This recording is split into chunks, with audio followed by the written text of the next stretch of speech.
to the bold analysis. Happy new month of February. January is gone.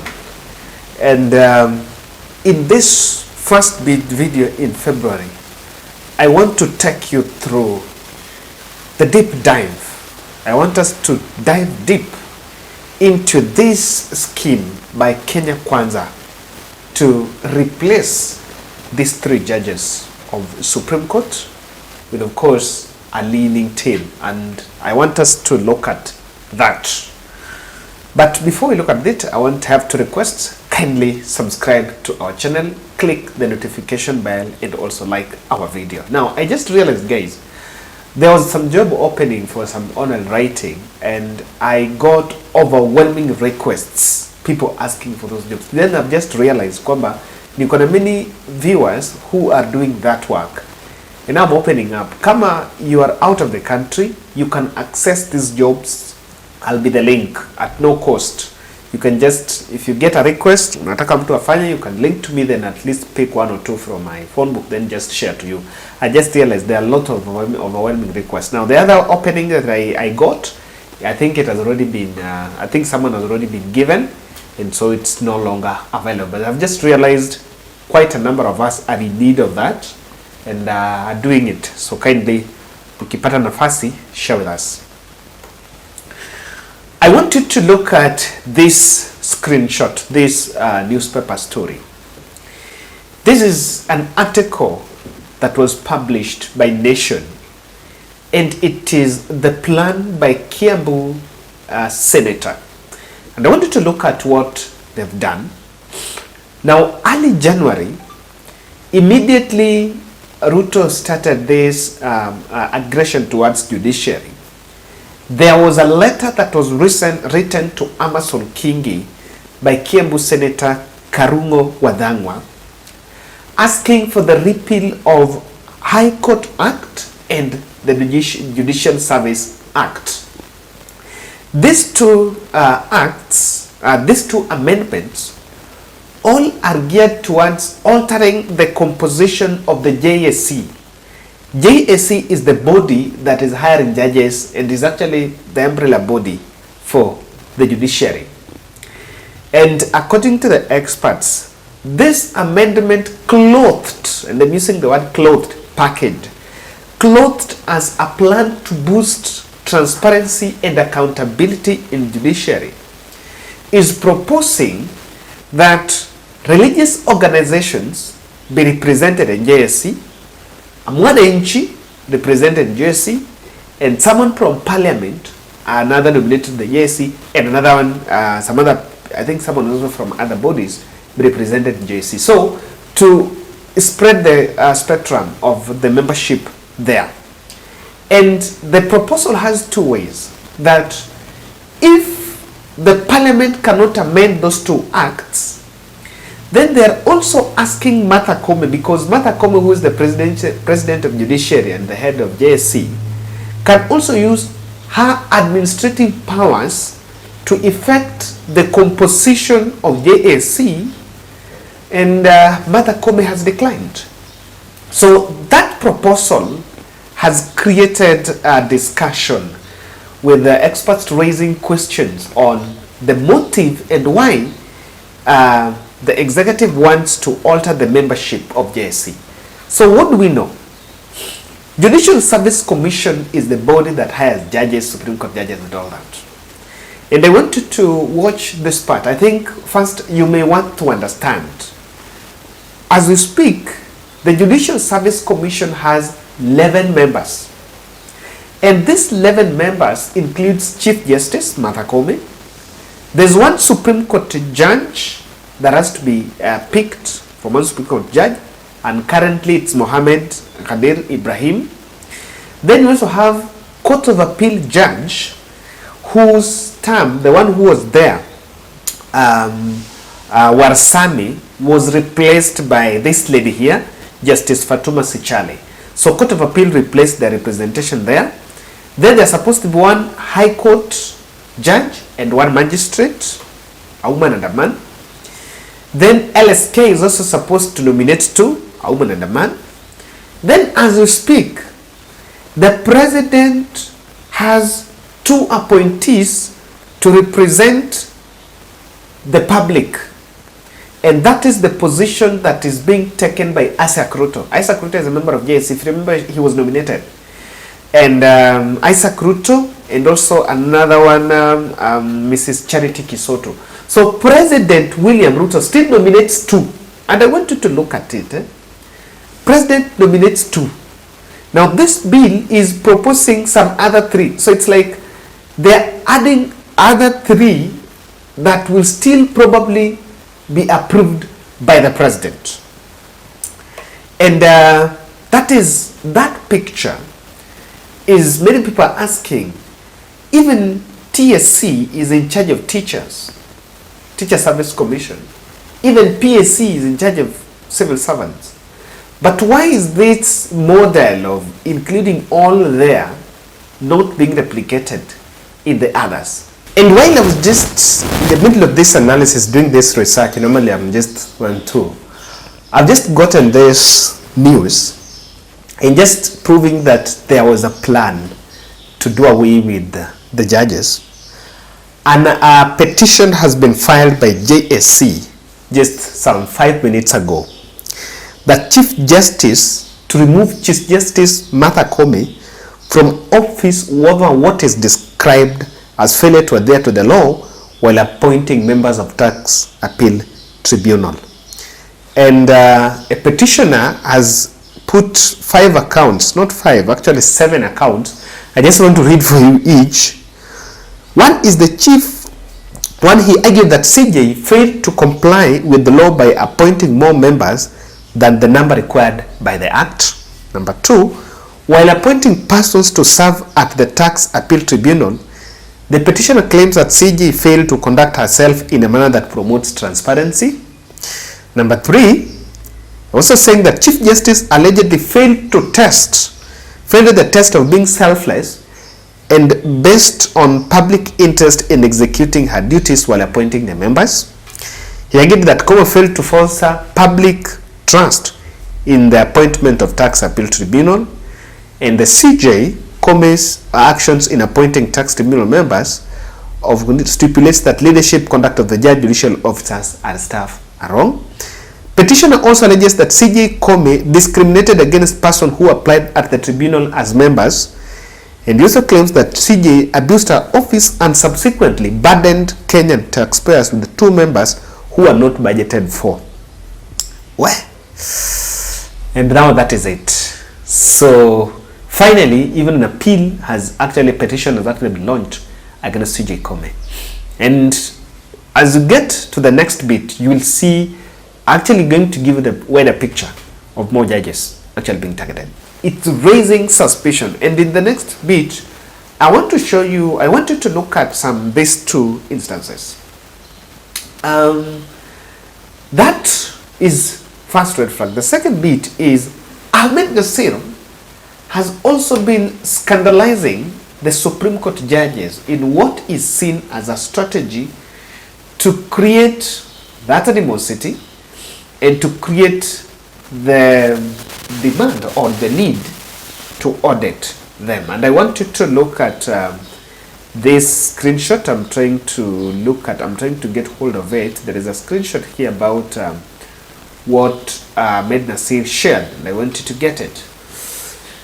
Yes, so immediately by the time he was knocked out of when Supreme Court decided to act and block him from appearing before them, there was that Twitter altercation, and he said, responding to Makamu to a prof, just shows how small these judges are. They met in emergency sessions with files containing reams of my tweets over 10 years period.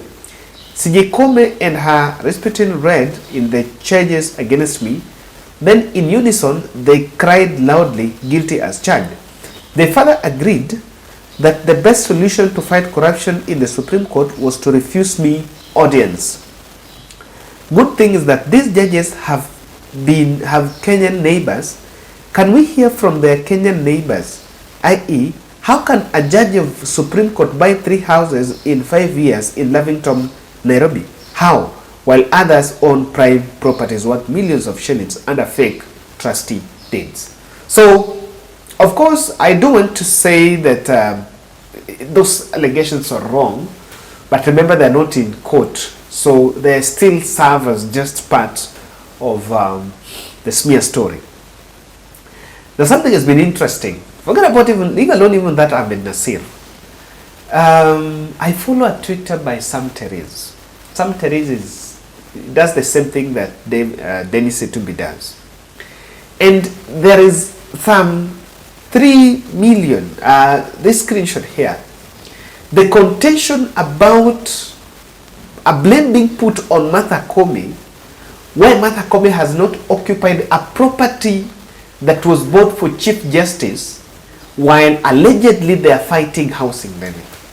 Now, that is one of the stories that is emerging to scandalize the judiciary, and I want to put it to perspective. This is the photo of the house. This house was bought in 2013. Remember, it was supposed to be occupied. It was bought by judiciary in 2013 to be occupied by the then Chief Justice Willie Mutunga. But in that process, there was some misappropriation, not even misappropriation, there was some irregularities in the process. And the person who was the chief registrar of the judicial registrar is the current women rep, the deputy speaker now, Gladys Boss-Sholei. And look at that. Look, I want you to look at that hypocrisy. William Ruto's right-hand person was the Registrar of Judiciary in 2013 when this house was bought. And after it was bought, they were charged. And it's one of the charges that was even leveled against Gladys Boss-Sholei. Just this is part of the exit. The house was purchased for use as the official residence of former Chief Justice William Mutunga and his successors, but its transaction saw former Judicial Registrar Gladys Sholei, now Uasin Gishu Women Rep, and 7 other people arraigned for non-compliance with procurement laws. And even to confirm, look at this other photo. This is the other photo. Someone who is also in government, a cabinet secretary in charge of sports, was the leader, the chair of Parliamentary Accounts Committee, and you can see Junet Mohammed in this photo, visited that residence when those investigations were going on under EACC. And it was a scandal that happened back in 2013. Now, to date, the case is still dragging investigation under EACC, and even William Mutunga, who was supposed to occupy it, never occupied it. And when Anne Hamadi, the former registrar, that house was bought from Johnston Mudhama, by the way, back in 2013, and it was believed that they colluded with valuers to even exaggerate the cost of the house, and that's one of the blames that was going on. So that was a corruption back in 2013. William Mutunga never occupied the house. Maraga never occupied the house. They're saying the house was not in good condition. And then Martha Koome has not occupied it. But now the current team are now blaming Martha Koome on it. That's part of misappropriation of not spending taxpayers' money, or just misappropriation of taxpayers' money. This house was not bought under Martha Koome. Let's just put it as straight as it is. And if you look at a tweet by Sam Therese, they are actually blaming judiciary for having abandoned that house. According to them, they say, Kenya's judicial housing scandal, judges prioritize luxury over affordable housing, wasting 380 million. Reveals that Kenya's judges entrusted with upholding justice were carelessly squandered of taxpayers' money on Chief Justice residence, whose house number 131 in Runda, shockingly, the house purchased in a controversial transaction with Prochako Senator blah blah, was intended for former Chief Justice. Now, that is it. But imagine now, they are putting that scandal on Martha Koome. You know, truth beside, it is not it. Even though this is a story that has been here, and some quarters were actually saying that after 2017, Maraga would occupy the house. But looking at the hostility between him and the administration, Uhuru Kenyatta then, after throwing away their win, there were budget cuts. And judiciary budget was cast under the threat of we'll revisit. And so they did not have money to rehabilitate that house, to renovate that house. And it was never renovated. That's why Justice Maraga never went in there.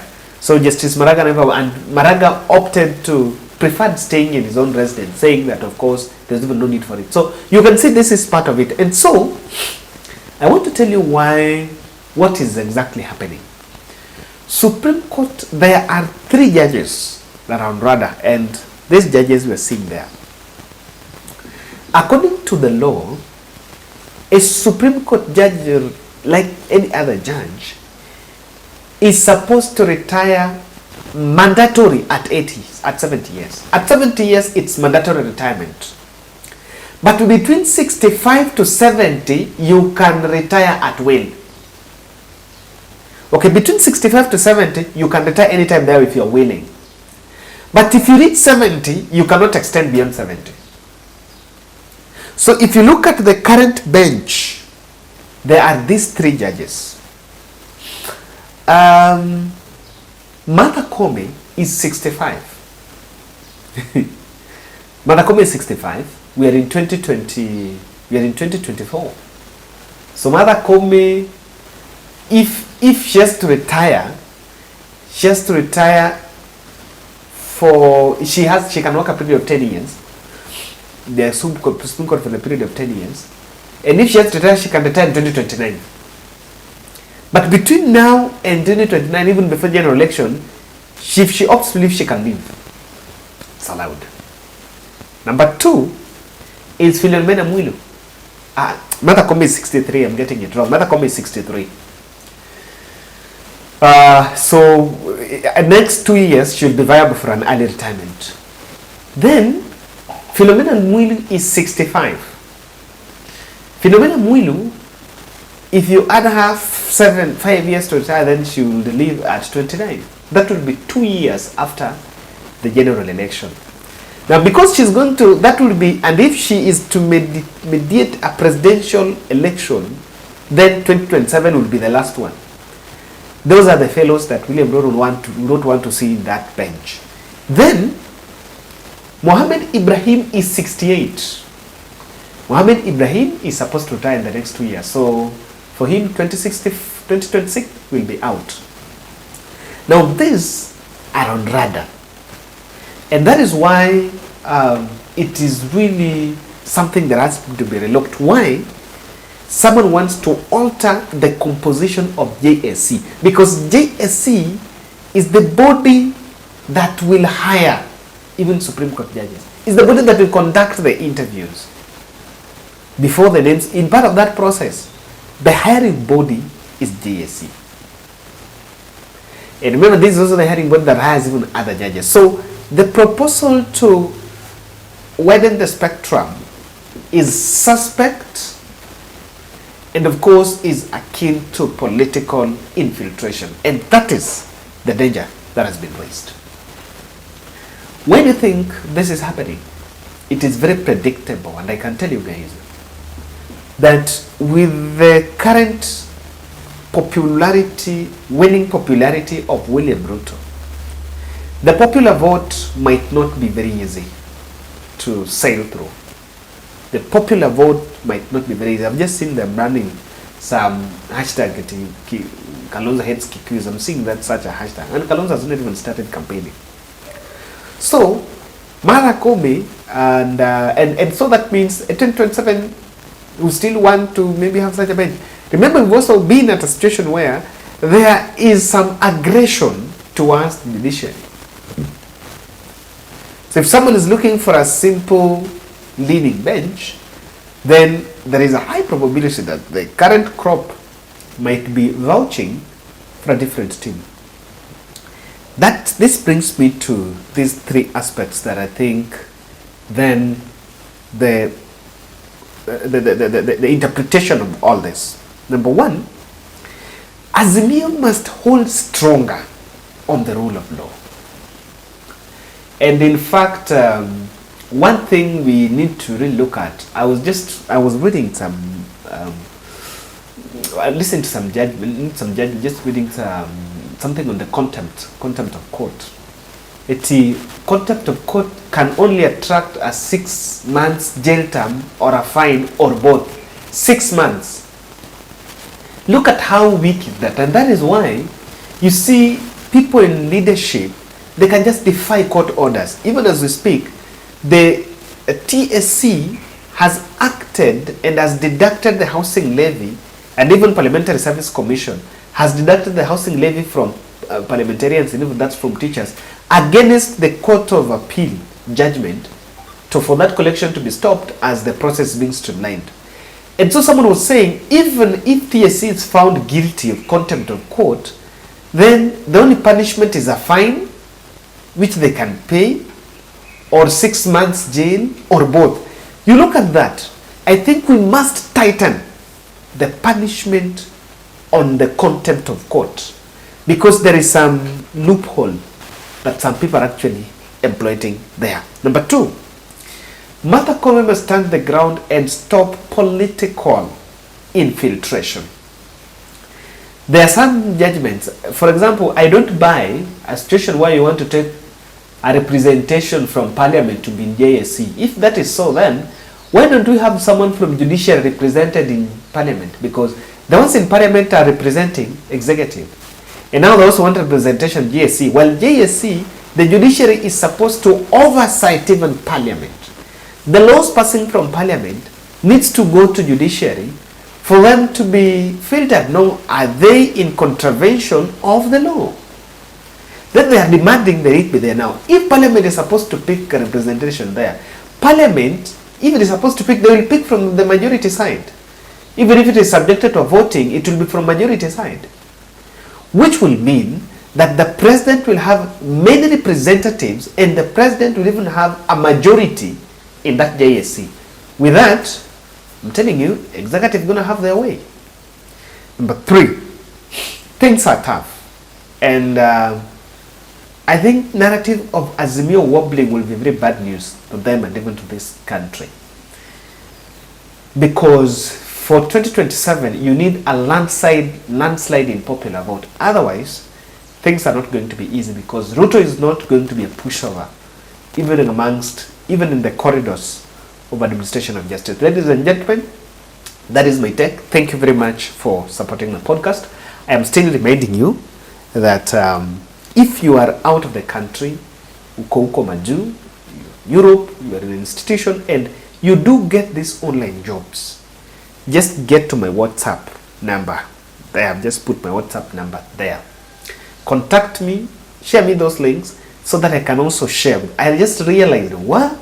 I've received almost 100 SMSs of Kenyans asking me, because I got one person who had a job from UK, and although that one has gone, but when I just mentioned it here, my WhatsApp is full by people seeking those jobs. Then it means that it's a very good space, and I've just realized, oh, we can do something. No, it's not just charity, is not just kutoa huyo hospitali kufanya hiki kufanya. This can also be part of that network support, so that mtu apate kazi, and that will be my glad. I will be so happy if someone gets a job.